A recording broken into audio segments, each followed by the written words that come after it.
Good morning students, BSc third year. आज topic है fish culture में आगे का जो रह गया था वो हम कंप्लीट करेंगे। फ़िश पकड़ने की विधियाँ, मेथड्स ऑफ फिशिंग। ठीक है,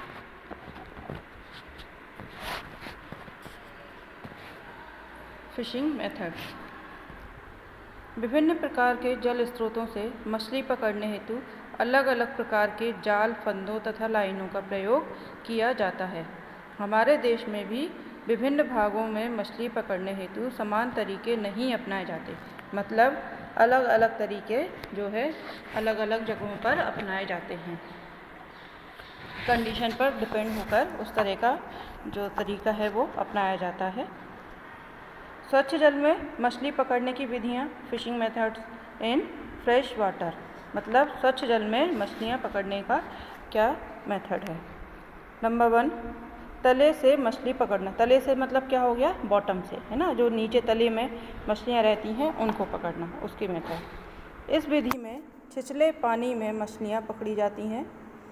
इसमें जलाशय का छिछला भाग मिट्टी की मेड़ द्वारा मुख्य भाग से पृथक कर दिया जाता है। जब इस भाग का पानी सूख जाता है तब मछलियों को तले में एकत्र करके पकड़ लेते हैं। मतलब क्या कर रहे हैं कि जहाँ पर जिस स्थान पर ये तले वाली मछलियाँ पाई जाती हैं, जो बॉटम में रहने वाली जो मछलियाँ होती हैं, उनको पकड़ने के लिए क्या करते हैं, जो मेड़ होती है पहले उसको अलग कर देते हैं, जलाशय को, है ना, उतने भाग को। और उसके बाद जब वो सूखने लगता है उसका पानी, तो नीचे नीचे जो पानी रह जाता है उसमें जो फिश रह जाती हैं उनको फिर वहाँ पर जो है पकड़ लेते हैं। ये विधि बहुत सस्ती है, किंतु ये प्रायः छिछले जल, गड्ढों, दलदलों आदि में ही प्रयोग की जा सकती है। ये लार्ज स्केल पर होने वाला काम नहीं है, ये छोटे छोटे जलाशयों में या दलदलों में ही, जहाँ पर नीचे नीचे पानी रह जाए, सूखने लगे जब पानी और नीचे नीचे बॉटम में जब पानी रह जाए उसमें फिश हो तो उनको पकड़ लिया जाए। ये इतना ही एक सिंपल मेथड है, ये जो नॉर्मली हो सकता है, ये लार्ज स्केल पर नहीं हो सकता है। ठीक है। दूसरा है बंसी द्वारा मछली पकड़ना, एंगलिंग। इस विधि द्वारा बड़ी और परभक्षी मछलियों को पकड़ा जाता है। अब इस मेथड से किसको पकड़ा जाता है, बड़ी मछलियों को। यहाँ आप ये डायग्राम देख रहे हैं, ये जो हुक्स बने हुए हैं ना, इसके इस विधि में कई हुक लगे हुए एक लंबे डंडे पर हुकों में जीवित केंचुए बांध देते हैं।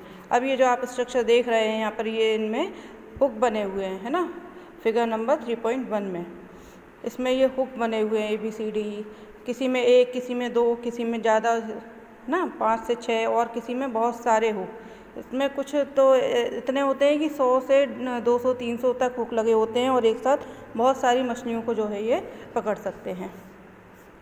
तो इस विधि में कई हुक लगे हुए एक लंबे डंडे पर हुकों पर जीवित केंचुए बांध देते हैं। क्या करते हैं, ये जो हुक हैं इन पर क्या करते हैं, ये केंचुए बांध देते हैं। और जो परभक्षी यानी दूसरे पर डिपेंड, है ना, जो मांस खाने वाली जो मछलियाँ होती हैं, वो क्या करती हैं, उन केंचुओं को देखकर उसमें आ जाती हैं, उनको खाने के लिए वहाँ पे जैसे ही आती हैं और वो हुक में फंस जाती हैं। और जब वो हुक में फंस जाती हैं तो इसको खींच के निकाल लिया जाता है और बहुत सारी मछलियाँ जो हैं पकड़ लेते हैं।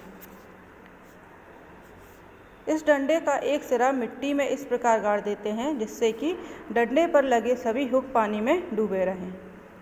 अब जो है इसका जो हुक वाला भाग है उसको कहाँ, मिट्टी में गाड़ देते हैं। ठीक है। परभक्षी मछलियाँ अपने शिकार केंचुए को देखकर उस पर झपट्टा मारती हैं, किंतु स्वयं हुक में फंस जाती हैं।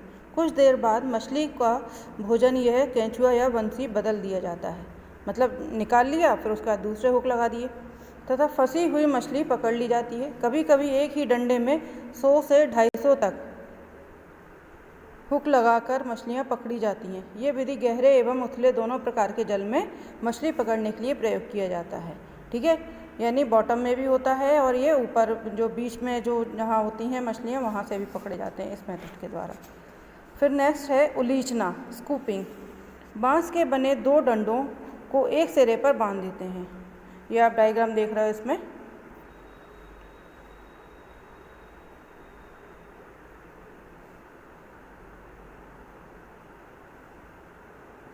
ये है ना,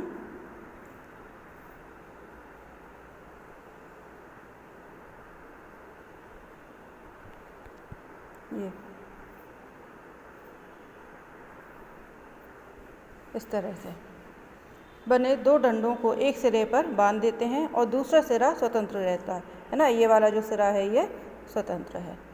इन दोनों बाँसों के बीच में एक ढीला जाल लगा दिया जाता है जो कि नीचे की ओर लटका रहता है। अब ये जाल दिख रहा है ना, यहाँ पर ये नीचे की ओर लटका रहता है। इस प्रकार बने जाल का प्रयोग ड्रैग नेट से ताज़ी पकड़ी हुई मछलियों को स्थानांतरित करने में किया जाता है। मतलब यहाँ से उठा के दूसरी तरफ शिफ्ट कर देना। यह पानी की सतह से छोटी छोटी मछलियों को पकड़ने में किया जाता है। मतलब शिफ्ट करने के लिए भी किया जाता है और छोटी छोटी मछलियों को पकड़ने के लिए भी इस तरह के नेट का प्रयोग किया जाता है। इसके बाद है हुक जैसे fishing gears, hook like fishing gears. इन गियर्स द्वारा पहले मछलियों को घायल किया जाता है, उसके बाद मछलियों को हाथ से पकड़कर एकत्र कर लेते हैं। अब नेक्स्ट में आप देखेंगे ये जो हुक बने हैं ना, हुक लाइक जो स्ट्रक्चर बने हुए हैं, इससे क्या करते हैं, पहले उनको घायल करते हैं। मतलब उनको पहले थोड़ा सा चोट पहुंचाते हैं, ठीक है, उसके बाद उनको पकड़ लेते हैं। ऐसे अनेक प्रकार के गियर्स पाए जाते हैं जिनमें शैंक और बार्ब जैसे गियर्स, एल के आकार के गियर, 2 हुक्स तथा बार्ब से युक्त गियर व 3 हुक्स व बार्ब से युक्त गियर प्रमुख हैं। अब देखिए आप ये स्ट्रक्चर में ए वाला देखिए, इसमें शैंक और बार्ब दोनों हैं, है ना। इसी तरह से ये बने हुए हैं, सभी तरह के अलग अलग तरह के ये हुक दिए हुए हैं। ये हुक को पानी में फेंककर मछलियों को घायल किया जाता है, ठीक है। बार्ब से युक्त गियर प्रमुख हैं। गियर के दूसरे सिरे पर एक छिद्र होता है। ये हुक लाइक, एक तो वो दिख रहा है विथ आई, है ना, और दूसरा क्या है, इसमें एक छिद्र भी होते हैं जिससे ये पकड़े जाते हैं। जैसे ये इनमें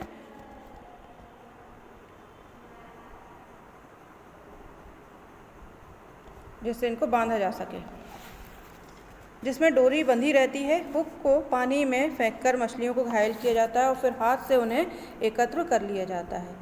मतलब इनको पहले फेंक के मारते हैं, इससे वो थोड़ी सी घायल हो जाती हैं मछलियाँ और फिर उनको जो है पकड़ लेते हैं। और जो उसमें जो छिद्र, मतलब ये जो पकड़ने के लिए उसमें जो है डोरी बांध के उसको खींच लिया जाता है।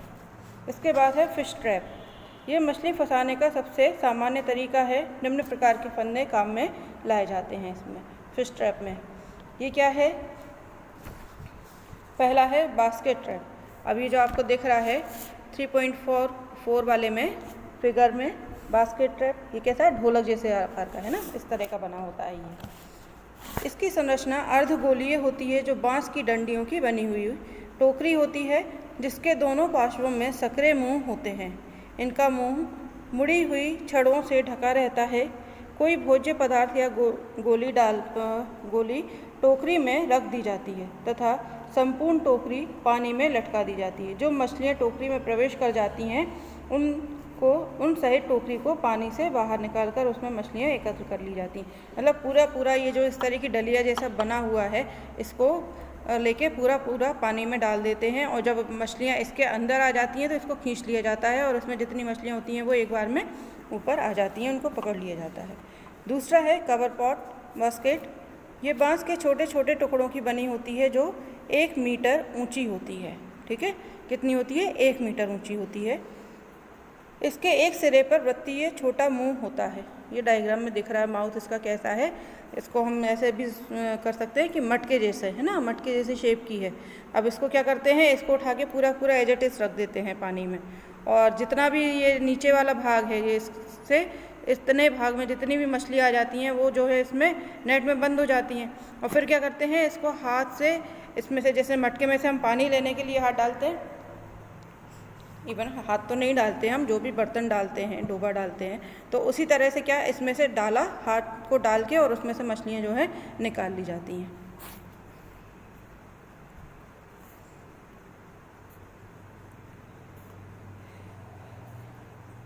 छोटे वृत्तीय मुंह में हाथ घुस जाता है। एक बार मैं फिर से पूरा पढ़ देती हूँ। ये बांस के छोटे छोटे टुकड़े की बनी होती है जो 1 मीटर ऊंची होती है। इसके एक सिरे पर वृत्तीय छोटा मुंह होता है और दूसरे सिरे पर चौड़ा होता है। छोटे वृत्तीय मुंह में हाथ घुस जाता है।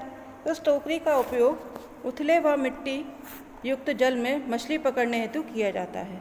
टोकरी को जल में छोड़ देते हैं, जिससे उसका चौड़ा आधार मिट्टी पर तले में बैठ जाता है। टोकरी में फंसी हुई मछलियों को हाथ से पकड़ लेते हैं। इस टोकरी का उपयोग अधिकांश मछुआरे करते हैं। ठीक है, अब ये फिश ट्रैप में क्या हो गया, दो तरह के, बास्केट वाला हो गया और एक कवर पॉट हो गया, एक ढोलक जैसा हो गया और एक दूसरा मटके जैसा हो गया। ये डायग्राम आप ध्यान रखना, यदि इस तरह का टॉपिक आ सकता है एग्ज़ाम में तो आपके ये इतने सिंपल डायग्राम है और इसमें कुछ भी नहीं है जिसमें आपको कुछ अलग से मेहनत करनी पड़े। बहुत सिंपल टॉपिक है और नंबर लेने वाला टॉपिक है ये। तो इसमें डायग्राम सिंपल डायग्राम है, बस इनको बना के और आप अच्छे से लेबलिंग कर देंगे इनकी, तो आपको जो है नंबरिंग आपकी अच्छी हो जाएगी एग्ज़ाम में।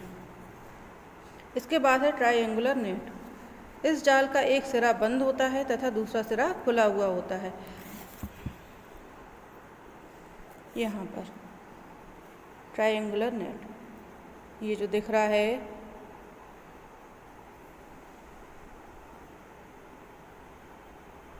ट्रायंगुलर है ना, ये बना हुआ है। ठीक है, ट्रायंगुलर नेट। इस जाल का एक सिरा बंद होता है तथा दूसरा सिरा खुला हुआ होता है और चौड़ा होता है। मुंह पर बांस की छड़ें तिकोनी संरचना बनाती हैं, जिनमें से एक बांस लंबा होता है जिसे हत्थे के रूप में इस्तेमाल किया जाता है। ये वाला जो है ये हत्थे के रूप में, इसका एक जो है ये बंद होता है ना, ट्रायंगुलर ये यहाँ पर होता है और ये हत्थे के रूप में प्रयोग किया जाता है। इस जाल का उपयोग उथले जल में किया जाता है। हत्थे को हाथ में पकड़कर जाल को खींच लेते हैं तथा मछलियाँ एकत्र कर ली जाती हैं। इस जाल का प्रयोग उथली हुई नाव से भी किया जा सकता है। फिर नेक्स्ट है डिप या लिफ्ट नेट, मतलब उसको डिप करा देना और या खींच लेना, लिफ्ट। इस जाल का मुख्य मूल सिद्धांत जाल का लगभग 5 से 10 मिनट पानी में रखकर तेज़ी से बाहर खींच लेना है। ठीक है, कितनी देर तक, 5 से 10 मिनट तक उसको पानी में रखना है और फिर उसको तेज़ी से बाहर खींच लेना है। इस तरीके में जो भी मछलियाँ उस समय जाल के ऊपर हैं पकड़ी जा सकती हैं। जाल में या उससे लटकाकर कुछ मछलियों का चारा भी लगा दिया जाता है। इस सिद्धांत पर विभिन्न नापों और आकारों के जाल अलग अलग क्षेत्र में प्रयोग में लाए जाते हैं। ये सभी जाल फ्रेम पर जुड़े रहते हैं, जिनसे छोटी व बड़ी सभी प्रकार की मछलियाँ पकड़ी जाती हैं। हेला जाल, खारा जाल, भेसल जाल, खोरसला जाल आदि इस प्रकार के जाल हैं जिन्हें प्रयोग किया जाता है। ठीक है, कौन कौन से, हेला जाल, खारा जाल, भेसल जाल और खोरसला जाल, इस तरह के जो जाल हैं वो प्रयोग में लाए जाते हैं। नेक्स्ट है खेपला जाल या कास्ट नेट या घगरिया जाल।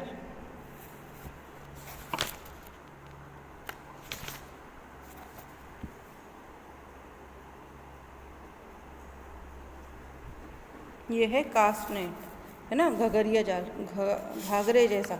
ठीक है, इसको क्या कहते हैं, ये छाते जैसा गोल होता है जो सूत में गूंद कर बनाया जाता है। जाली का आकार 2.5 सेंटीमीटर का वर्ग होता है। मुंह की ओर लगभग 50 तथा परिधि के पर लगभग 100 जालियां होती हैं। परिधि की ओर लगभग 6 से 1/2 जालियों को मोड़कर जब जेब जैसी संरचना बनाई जाती है। प्रत्येक जेब में लोहे के 2 भार लगाए जाते हैं जो जाल को पानी में डुबाए रखते हैं। सिरे की और 3 mm व्यास की एक डोरी 50 जालियों में पिरोई जाती है। इसे खींचकर मुंह बंद कर दिया जाता है। रस्सी का स्वतंत्र सिरा मछली पकड़ने वाला व्यक्ति अपने हाथ की 4 फिंगर पर लपेट लेता है। मछली पकड़ते समय जाल को सिर के ऊपर घुमा कर दूर पानी में फेंक दिया जाता है तथा रस्सी को हाथ में पकड़ लेते हैं। इस जाल का प्रयोग नाव में बैठकर करते हैं। थोड़े समय बाद जाल को रस्सी से पानी में धीरे धीरे खींचते हैं। मछलियाँ जाल में बनी जेबों में फंस जाती हैं, जिन्हें पकड़कर एकत्र कर लिया जाता है। इस तरह का तो आपने ये टीवी में भी देखा होगा, मूवी वगैरह में भी दिखाते हैं इस तरह से कि जो नाव के ऊपर रह के वो तेज़ी से पूरा जाल फेंकते हैं और थोड़ी देर बाद फिर उसको धीमे धीमे करके खींचते हैं और उस जाल में बहुत सारी मछलियाँ आ जाती हैं। तो ये वही मेथड है कास्ट नेट जो है, ठीक है। फिर है पर्स नेट। इसमें क्या होता है, इस नेट का प्रयोग प्रायः प्रवासन करने वाली यानी माइग्रेटरी फिशेस, जो माइग्रेशन का मतलब हो गया जो एक स्थान से दूसरे स्थान पर जाती हैं, है ना, तो दूसरी जगह से आई हुई मछलियों को पकड़ने के लिए किया जाता है। जैसे अक्टूबर में जनवरी तक हिल्सा तथा मई से जुलाई तक कार्प्स पकड़ने में, क्योंकि ये मछलियाँ पानी बहने की दिशा के विपरीत दिशा में आगे बढ़ती हैं, यानी अपोजिट साइड, जिस तरफ पानी बह रहा होता है ये उसके अपोजिट साइड में मूव करती हैं। गंगा नदी में अधिकांशतः मछलियाँ पर्स नेट द्वारा ही पकड़ी जाती हैं। हिंदुस्तान में 2 प्रकार के पर्स नेट उपयोग में लाए जाते हैं। फर्स्ट है खड़की जाल। ये जाल चमड़ा लगे हुए धागे का बना होता है। इसका आकार आयताकार तथा मुंह शंक्वाकार होता है। मुंह पर लचीले बांस लगे रहते हैं। ये दोनों बांस अलग अलग कोणों पर व्यवस्थित रहते हैं, जिससे ये जाल का ऊपरी तथा निचला होंठ बनाते हैं। ये ऊर्ध्व बांस निचले होंठ के मध्य से जुड़ा हुआ पाया जाता है, जिसे दो रस्से आधार प्रदान करते हैं। इस जाल को नाव से पानी में लटकाते हैं। इस जाल से मछली पकड़ने हेतु एक नाव चालक व मछुआरे की आवश्यकता होती है। बांस के डंडों द्वारा जाल के मुंह को खुला रखा जाता है। मछलियों के जाल में आ जाने के बाद जाल का मुंह बंद कर दिया जाता है तथा मछलियां हाथ द्वारा पकड़ ली जाती हैं, ठीक है। अब यदि आप इस तरह का डायग्राम बनाओगे, है ना, तो उसमें आपको ये बनाने की ज़रूरत नहीं है।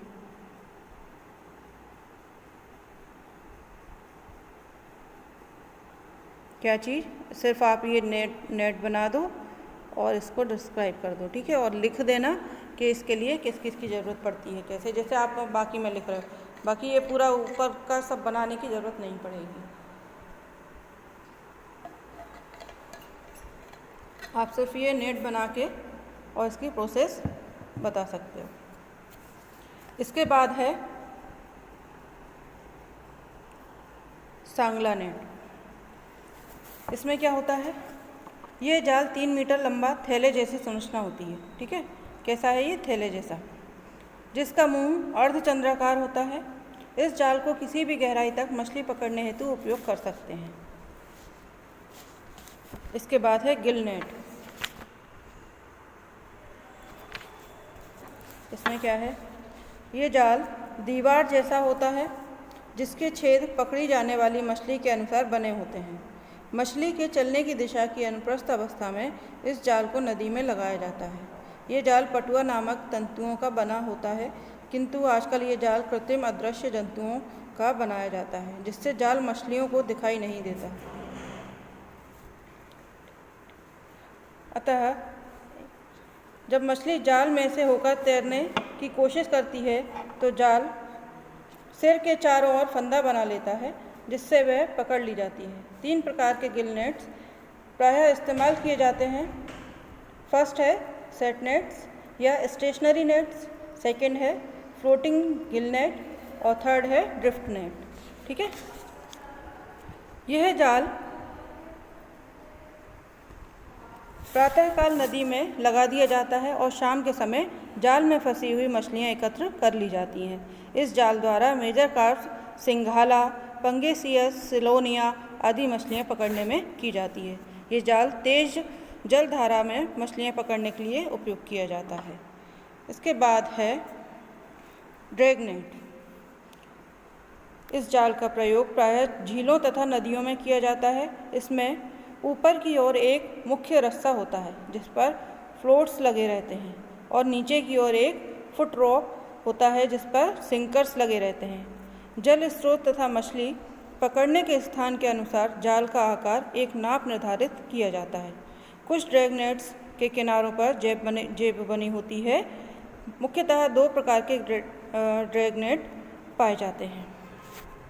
पहला जिसमें पंख जैसी संरचनाएं लगी रहती हैं और दूसरा ये दीवार जैसा होता है जो बहुत लंबे जाल का बना होता है।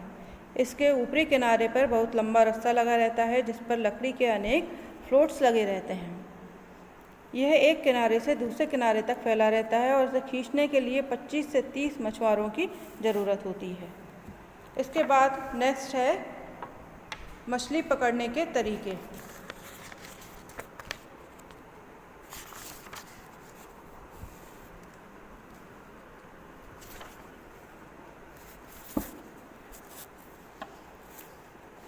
भारतवर्ष के पूर्वी एवं पश्चिमी समुद्री तट के जल की भौतिक स्थितियों में बहुत अंतर है।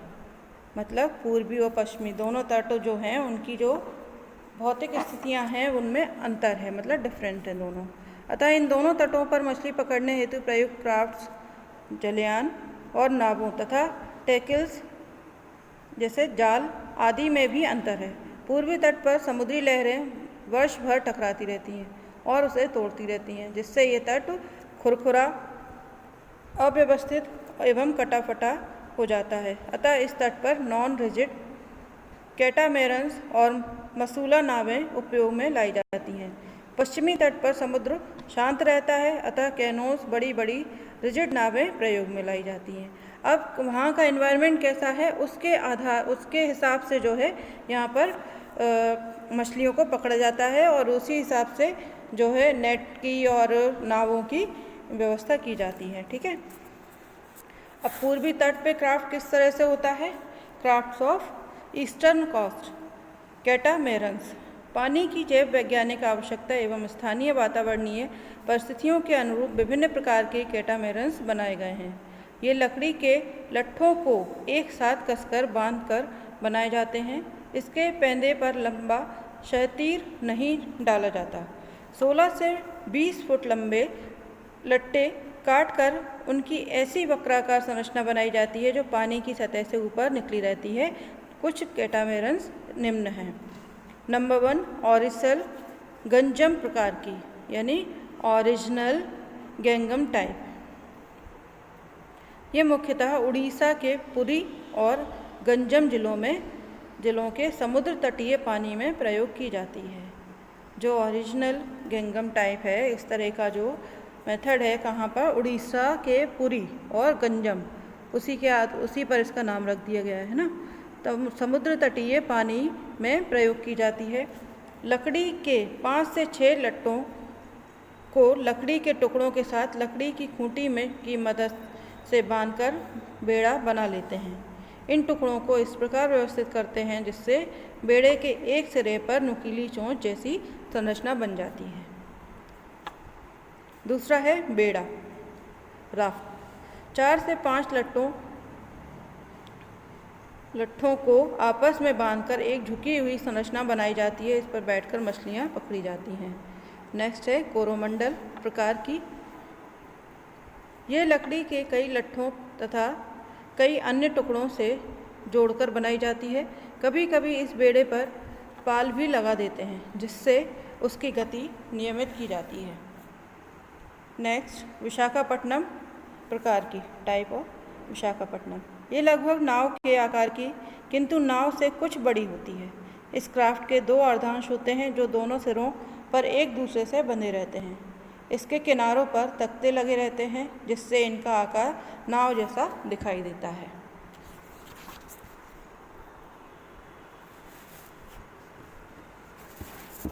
इसके बाद है मसूला नाव।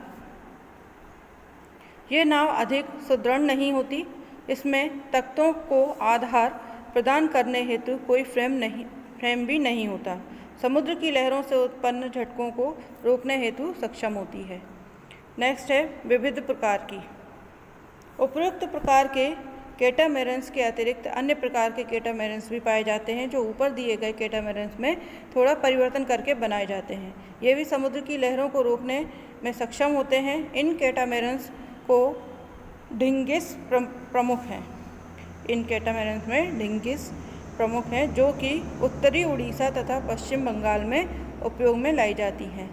चिप भी एक नाव है जिसे पतवार द्वारा चलाया जाता है। मत्स्युपत प्रकार की नाव में एक लट्ठे के समांतर 2 लट्ठे रहते हैं जिससे एक लंबी और खोखली नाव बन जाती है। ये नाव तंजौर जिले में प्रयोग में लाई जाती है। इसके बाद है पश्चिमी तट के क्राफ्ट। ये तो हो गए पूर्वी तट में किस तरह के यूज़ किए जाते हैं क्राफ्ट। अब है पश्चिमी western coast. Craft of western coast. पश्चिमी तट की नावों का आकार अलग अलग होता है। इनका आकार छोटी कैनोस से लेकर विशाल आकार की नाव जैसा भी होता है। विभिन्न प्रकार की नावें निम्न हैं। Number 1, dugout canoes.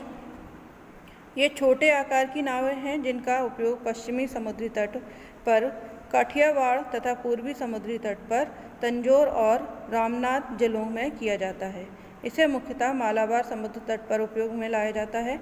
ये कैनोज विभिन्न नापों के होते हैं। सबसे बड़े कैनोस को ओडम या वाउची कहते हैं, जिसकी लंबाई 30 से 40 फुट, चौड़ाई 25 से 30 फुट और गहराई 2 से 5 फुट होती है। अच्छा, केरल में जो नाव वो होती है ना, रेस लगती है ओणम के टाइम पे, वो भी इसी तरह की नावों से लगती है। इसके बाद बिल्ट अप बोट्स। ये मछली पकड़ने की सबसे बड़ी नावें हैं जिन्हें मछुआर कहते हैं। ये रत्नगिरी के मछुआरों द्वारा प्रयोग की जाती हैं।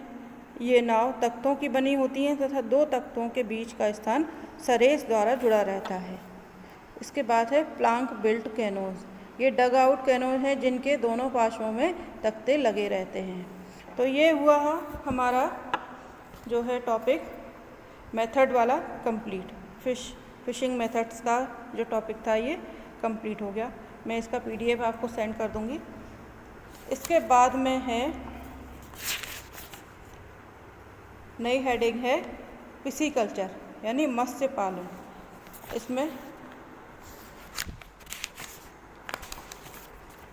इसको मैं आपको नेक्स्ट जो वीडियो बनाऊंगी उसमें आपको समझाऊंगी। यहाँ तक ये कंप्लीट हो गया है। Okay, take care, thank you.